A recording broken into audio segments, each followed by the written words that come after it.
ने लाल चौक श्रीनगर में यशस्वी CRPF all weapon bike expedition की फ्लैग ऑफ तकरीब में शिरकत की। इस मौके पर एलजी ने कहा कि हम देख रहे हैं कि हमारी कौम तकरीबन तमाम शोबों में नई बुलंदियों को छू रही है। ख्वातीन माशरे में एक अहम किरदार अदा करती हैं। जब वो बाख्तियार हो जाती हैं तो वो माशरे में मुस्बत तब्दीली लाने की ताकत रखती हैं। मनोज सिन्हा ने कहा कि हमारी ख्वातीन को मौका फराहम करने के लिए इस तरह के इक़दाम बहुत जरूरी हैं। सीआरपीएफ ख्वातीन बाइकर्स मुहिम का मकसद ख्वातीन का एहतराम और इनको बाख्तियार बनाना है। Ajay Kumar Yadav, IG CRPF Srinagar sector ने कहा कि ये आजादी का महोत्सव का हिस्सा है। इस साल ख्वातीन को बाख्तियार बनाने के साल के तौर पर मनाया जा रहा है। सीआरपीएफ ख्वातीन बाइकर्स की लाल चौक श्रीनगर से मुहिम ख्वातीन को बाख्तियार बनाने की एक मिसाल है। प्रधानमंत्री नरेंद्र मोदी ने ख्वातीन की बहबूदी के लिए कई स्कीमें मुतारिफ की हैं। ये सिक्योरिटी फोर्सेस की कामयाबी है जो लाल चौक श्रीनगर में मकामी अवाम के साथ मिलकर इस तरह की एक तकरीब का इनेकाद किया गया जो कि हमारी भरपूर हिमायत करते हैं।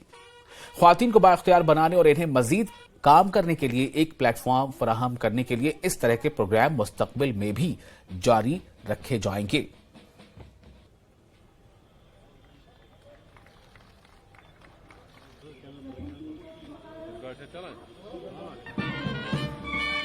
जैसा कि आपको पता है, ये आज़ादी के अमृत काल में यह वर्ष नारी शक्ति के वर्ष के नाम से मनाया जा रहा है। तो इसमें महिलाओं का यहाँ से जाना उस नारी शक्ति को उजागर करता है। साथ ही साथ में जो माननीय प्रधानमंत्री जी की और योजनाएं हैं, बेटी पढ़ाओ बेटी बचाओ, महिला उत्थान के लिए जो हमारा बिल पास हुआ है 33% महिलाओं का, यह उस सब को मिला जुला कर उन सब मैसेज को जनरल आवाम में पहुंचाने का एक उद्देश्य है। ये सिक्योरिटी फोर्सेस की उपलब्धि के अलावा यहाँ की आम जनता और आवाम की उपलब्धि भी है।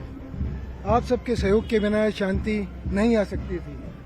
अब ये नया कश्मीर जो हम रोज देखते हैं सुनते हैं, ये उसका एक शुरुआत है और आने वाले टाइम में यहाँ और अच्छा ही होगा, ये मेरा मानना है। और आप सब इसमें हमारा सहयोग देंगे, साथ देंगे हमेशा।